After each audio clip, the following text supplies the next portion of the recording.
1907년 2월 말에 헨리 호지어가 파나마에서 69세를 일기로 사망했다는 소식이 날라들었다. 그는 1906년에 로이드 내각의 장관직을 그만두었는데 1903년에는 나이트 자기를 받았다. 장관직을 그만둔 후에도 헨리 경은 회사의 일로 여전히 바쁘게 활동했다. 헨리 호지어가 사망하자 그의 가족들 사이에는 긴장의 요소가 제거되었다. 그러나 클레멘타인은 슬픔을 억누를 수 없었다. 그녀는 아버지를 두려워했으나 언젠가는 이 이상하고 격렬하고 위압적인 남자를 이해하게 될 것이라고 생각했었다. 1899년 겨울에 디에프에서 그가 키티와 클레멘타인을 어머니한테서 빼앗아 가려고 시도한 이후로 클레멘타인이 아버지를 본 것은 한 번뿐이었다.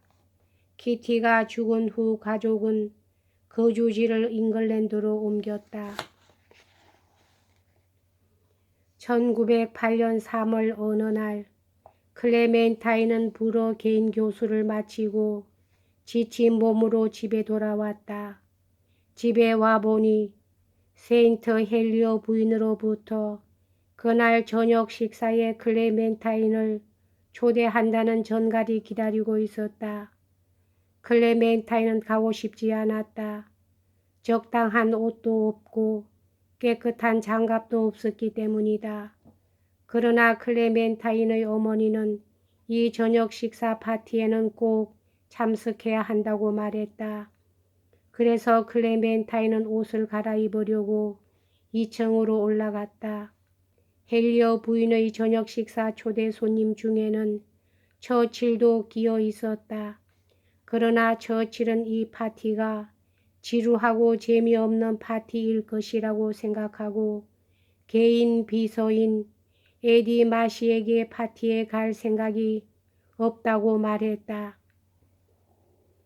에디 마시는 깜짝 놀랐다. 그리하여 에디는 처칠이 1898년에 이집트에 갈 때 헬리오 부인이 도와주었다는 사실을 그에게 상기시켜 주었다. 그래서 처칠은 황급히 옷을 갈아입고 저녁 식사 파티에 참석했다. 그가 파티에 도착했을 때는 이미 손님들은 저녁 식사를 한창 하고 있었다. 그는 온갖 변명을 늘어놓으며 루가드 부인과 클레멘타인 사이에 앉았다.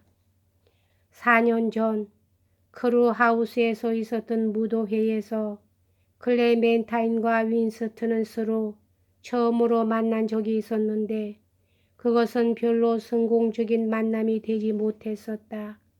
그런데 두 번째 만남도 처음에는 별로 신통치 못한 만남인 것처럼 보였다. 그러나 사태는 다르게 진전되었다. 그는 사회적으로 널리 알려진 루가드 여사에게 주의를 돌리지 않고 처음부터 자기 옆에 있는 젊은 미녀에게 신경을 집중하여 저녁 식사가 끝날 때까지 그녀를 독차지해버렸다. 남자들이 자신의 여자 파트너에게 돌아갔을 때 윈스턴은 서슴지 않고 클레멘타인에게 다가가서 파티가 끝날 때까지 그녀와 이야기를 주고받았다. 윈스턴이 여자에게서 찾고자 했던 것은 아름다움, 독특함, 그리고 고상한 인격이었다. 그런데 클레멘타인은 이 세 가지를 모두 갖추고 있었다. 그가 클레멘타인을 처음 만났을 때에는 처음의 두 가지 특질밖에 발견하지 못했다. 그런데 이번에 클레멘타인은 생동하는 지성과 인격을 보여주었던 것이다. 클레멘타인은 처칠이 잊기를 잘하고 시간을 잘 지키지 않으며 여자에게 에티켓이 없다는 것을 알고 있었으나 그의 명석함과 따스한 인간성 그리고 그의 매력에 감동되었다. 대화 도중에 처칠은 클레멘타인에게 자기가 쓴 아버지에 대한 전기를 읽어본 일이 있느냐고 물었을 때 읽지는 못했으나 한번 읽어보겠다고 말했다. 그는 책을 그 다음날 전해주겠다고 말했으나 잊고 전해주지 못했다. 그 다음날 클레멘타인은 어머니와 함께 독일 여행을 떠났다. 지난해에 넬리는 결핵에 걸려서 노르드라하에 가서 치료를 받고 있었다. 이 치료는 1년이 걸렸다. 이제 몇 주일만 있으면 완쾌될 단계에 있었다. 그래서 블렌치 여사와 클레멘타인은 넬리를 데리러 가는 것이었다. 그리고 집에 오는 도중에 플로렌스에서 여름을 보내고 있던 에올리 부인도 찾아볼 계획을 세웠다. 이 무렵 클레멘타인은 윈스턴과 오랫동안 떨어질 생각을 하니 괴로운 마음을 달랠 길이 없었다. 헬리어 부인은 클레멘타인과 윈스턴의 관계를 눈치채고 클레멘타인을 윈스턴으로부터 한 달간 떼어놓는다는 것은 있을 수 없는 일이라고 블렌치 여사에게 강력하게 말했다. 클레멘타인은 파리에서 휴식을 취하면서 윈스턴의 어머니에게 편지를 썼다. 사랑하는 웨스터 부인, 제가 귀댁을 방문했을 때 저를 행복하게 해주신 데 대해 감사드리고 싶어요.